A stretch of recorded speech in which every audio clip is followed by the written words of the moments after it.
Hello guys, welcome back to the Chuck and Shoop Show. Before we start our video today, just want to say a quick shout out to all our subscribers. Thank you for staying with us and watching throughout as we make our videos. We really appreciate you guys. We got a lot of NFL coming up this season, so stay tuned, got some exciting stuff. Today we are breaking down the college football landscape. And if you like college football and want more in-depth analysis, check out this channel, Embrace the Grind, from my friend. So go ahead, check them out and subscribe to them, but for now, let's get to the video. And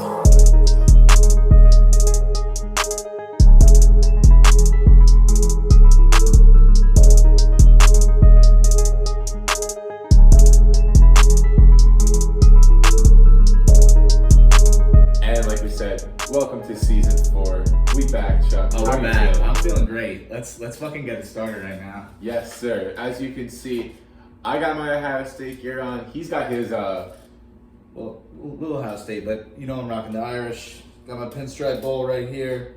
Shout out Yankees. But we're about to get it going today. Two weeks. Today's Thursday. 2 weeks away from football, from NFL ball. Hallelujah. But that's not the only football that's coming up.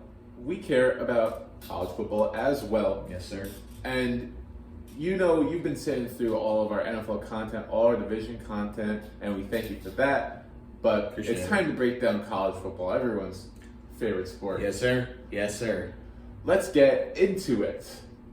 Let's start off with a little, Charlie, can I get some headlines, sir? Okay. Biggest headline in college football. Let's start it off. Chuck, Yes. what you got? Now, I think we've been talking about it for months. We've been hearing it on the radio, social media, whatnot. But I think the big thing coming into this year, the biggest headline, is that we have to watch these teams that want to switch conferences and see if they can actually dominate and prove that they can switch conferences.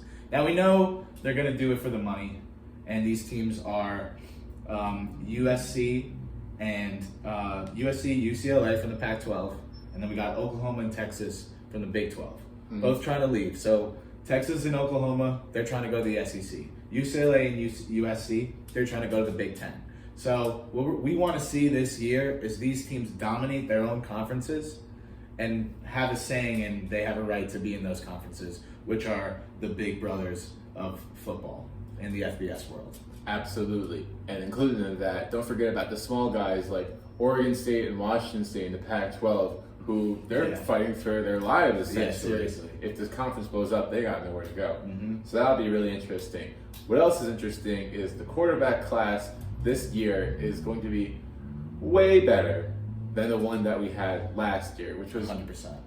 pretty much non-existent. You got the two guys at the top who are instant Heisman contenders in C.J. Stroud and Bryce Young. You already know who they are, but you might know about some other guys such as Anthony Richardson, Hall from BYU. You got Jarrett, Ken Slavis. Will Levis from Kentucky.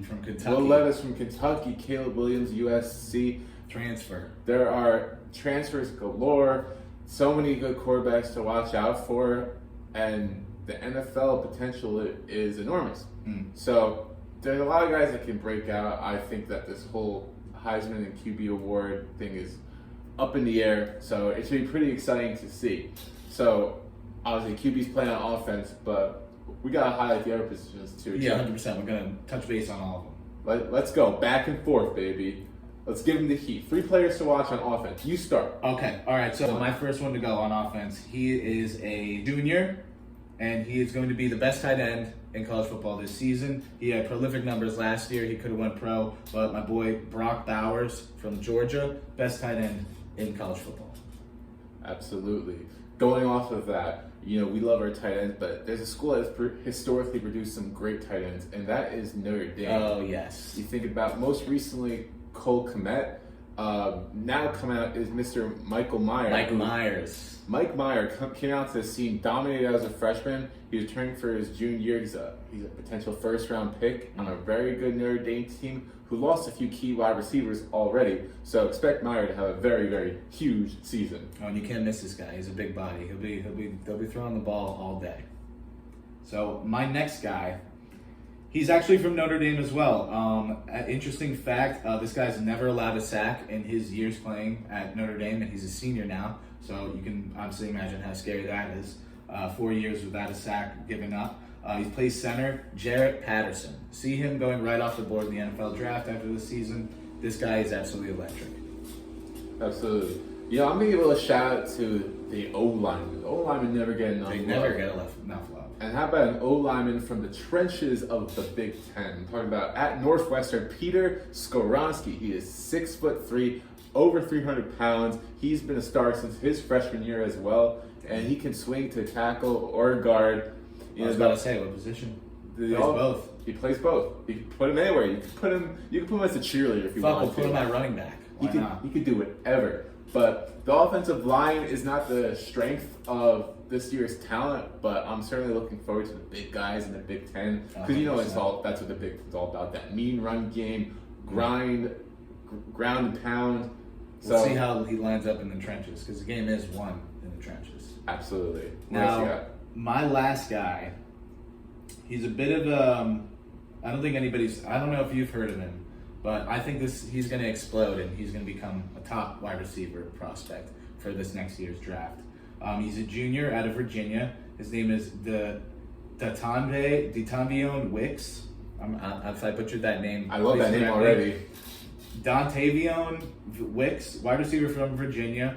He was third overall in catches 20 yards or more, and he was behind two guys. Who do you think those two guys were? And Virginia can't possibly have good receivers. Out of active guys coming back this next year, he's the top three in catches 20 yards or more. He's behind two guys. Who do you think? Behind two guys? Oh, in all of college football? Yeah. Is it currently like Smith and Jigba and Addison? Yes, Smith and Jigba and Addison. You actually got that right. That was fire. No Wow. research needed. That's awesome. But yeah, needed. he's a deep threat, and hopefully he explodes on the Virginia offense because he seems like he's a superstar. Yeah. Speaking of superstars, a university that's constantly produced big-time superstars at wide receiver is LSU. Look at Jamar Chase and Justin Jefferson. Both just a couple years into the league and dominating the NFL. Okay. Who's the next big one out of LSU? It's Keyshawn Booth. Now he has not produced a huge season of college football quite yet. He's been limited by injuries, but he's already being hyped up as a first-round talent. And now LSU brings in Brian Kelly, and you know what Brian Kelly likes to do? Throw the football. Expect Boot to get some big numbers this year and hype up his NFL prospects. I'm actually excited for Kelly to get down on LSU. I mean, he was good on Notre Dame, but Notre Dame needed some change. So we'll see how Boot does with the new offense. Absolutely. Let's switch it over to the defensive side. Actually, I just wanted to add something before the defensive side. I just wanted to give some love for an offensive player that we should give some love to that has struggled, not struggled his career, but has been, had some adversity. Stetson Bennett. I don't think not a lot of people talk about Stetson Bennett, but he's coming back for his senior year, and he was a walk-on when he first started at Georgia, and then he went back to community college and then back to Georgia, and now he's starting for the third year in a row. So I'm expecting this guy to do a lot of big things. So I'm a big Stetson Bennett fan this year. That's all I wanted to say. Absolutely, they need his leadership. Yo, YBH.